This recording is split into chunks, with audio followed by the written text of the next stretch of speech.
Bismillahirrahmanirrahim. Selamat pagi semuanya. Hari ini kita bertemu di pertemuan kedua mata kuliah Sistem Pengelolaan Dokumen. Kita langsung menuju ke materi.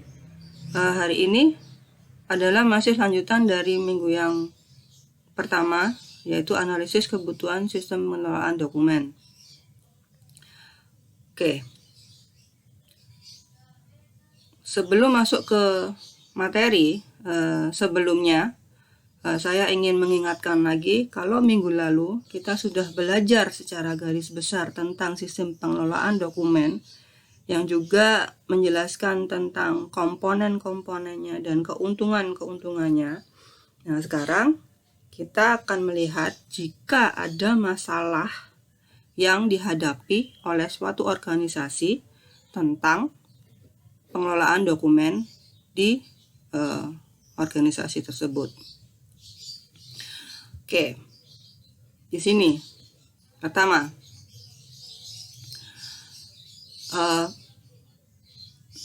setiap pekerja administrasi pada umumnya itu akan membutuhkan waktu sekitar 12 menit untuk memproses sebuah dokumen. Ingat, yang saya garis bawahi atau yang saya bikin bold di sini adalah satu dokumen itu diproses selama 12 menit. Tapi 12 menit itu tidak hanya untuk menciptakan dokumen baru, tapi juga dari 9 dari 12 menit ini dihabiskan untuk mencari informasi di file sebelumnya atau menemukan kembali dokumen yang mendukung untuk proses pembuatan dokumen baru, serta menata ulang kembali dokumen yang dibutuhkan. Jadi, di antara 12 menit itu sebenarnya hanya 3 menit saja yang benar-benar digunakan untuk membuat dokumen sesuai dengan informasi yang sudah ditemukan. Itu yang pertama. Kemudian untuk masalah yang kedua. Di rata-rata di setiap perkantoran minimal itu membuat 19 macam dokumen yang berasal dari satu dokumen. Ya, 19 kopi dari satu dokumen. 19 kopi dari satu dokumen. Jadi satu dokumen yang tadi sudah dibuat misalkan itu disebarkan sebanyak atau di-copy sebanyak 19 dokumen. Kalau kita melihat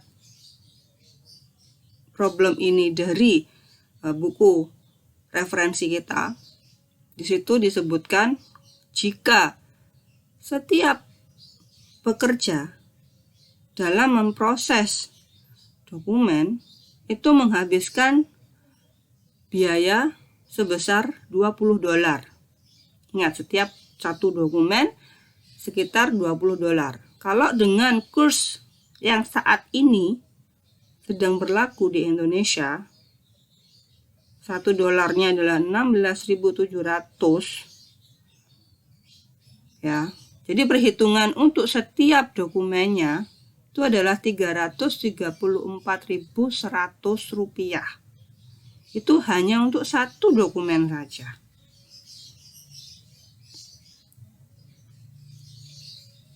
Dari 20 dokumen yang disimpan atau yang diproses tadi itu, biasanya pasti ada yang hilang satu. Ya, hilang satu. Ketika hilang itu kan dicari. Nah, biaya mencarinya itu biaya mencarinya itu diperkirakan sebesar $120. Kalau sekali lagi dikalikan dengan kurs saat ini 16.700 itu, setiap dokumen yang hilang atau salah tempat atau entah disimpan di mana, kalau istilah orang Jawa itu ketelesot. Nah, biaya mencari dokumen yang ketelesot tadi itu 2 juta. Ya, hanya untuk satu dokumen. Kalau harus dibuat ulang, ya, dokumen yang hilang tadi itu biayanya itu sekitar $250. Ya, 2 kali lipatnya lagi. Berarti yang 2 juta tadi dikalikan 2, sekitar 4 juta. Nah, jika semua dokumen tadi itu ditata, diarsip dengan benar di dalam suatu tempat, ya, yang namanya file kabinet. File kabinetnya ini lumayan besar ya, 1 lemari gitu. Itu untuk memenuhi 1 lemari file dengan 4 susun itu sebesar $25.000. Itu untuk menuhin 1 kabinet tadi ya. Nggak tahu itu ada berapa dokumen. Jadi kalau yang untuk menuhin 1 kabinet tadi sekitar berapa itu? 417 juta. Ya. Dan untuk memanagenya, untuk mengaturnya lagi, untuk supaya dokumen-dokumen itu tetap sehat, ya, nggak dimakan rayap atau dimakan kutu. Nah, itu biaya perawatannya sendiri itu sekitar 33 juta. Nah, bayangkan jika setiap dokumen yang kita simpan, yang padahal itu dokumen-dokumen penting, dokumen-dokumen bisnis di dalam suatu organisasi, bayangkan banyak biaya yang dibutuhkan.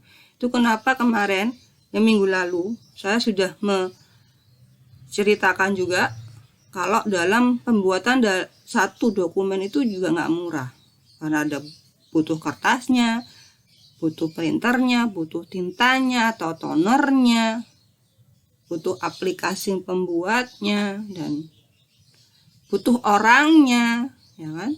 Nah, itu memang nggak murah. Membuat satu dokumen yang dicetak, yang disebarkan, itu memang tidak murah. Nah, ini adalah problem kedua, biaya pembuatan dan penyimpanan dokumen. Nah, jika ada yang nggak tahu seperti apa bentuknya penyimpanan dokumen, lemari penyimpanan dokumen itu seperti ini. Ya, ini yang standar biasa, ini yang kecil. Ya, dia juga 4 susun juga. 4 susun. Ini modelnya sekitar kertas folio panjangnya. Ya, lebar ke belakangnya itu sekitar panjangnya kertas folio atau kertas F4, bukan kertas A4 tapi F4.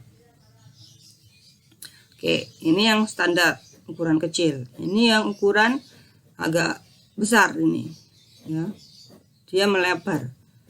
Nah, untuk yang sangat banyak atau biasanya ada di kantor-kantor atau perusahaan-perusahaan besar, dia tidak hanya memiliki yang standar ini, yang kecil-kecil ini, tapi mereka juga punya file kabinet yang modelnya rolling. Jadi ini butuh satu ruangan khusus untuk menyimpan lemari ini yang berisikan beberapa dokumen penting. Itu kenapa kemarin saya juga menyampaikan betapa pentingnya pengindekskan dokumen. Dokumen itu ada apa saja di dalamnya, disimpan di mana. Itu sangat penting. Secara manual itu sangat susah untuk membuatnya. Ya. Tuh. Jadi itu ada 2 problem pertama. Problem ketiga, karena tadi dokumen-dokumen tadi terus disimpan sehingga butuh lemari tadi. Nah, rata-rata setiap perusahaan itu tingkat produksi dokumennya itu akan meningkat 10 kali lipat, ya, tenfold, ya, 10 kali lipat selama 5 tahun belakangan ini. Ya.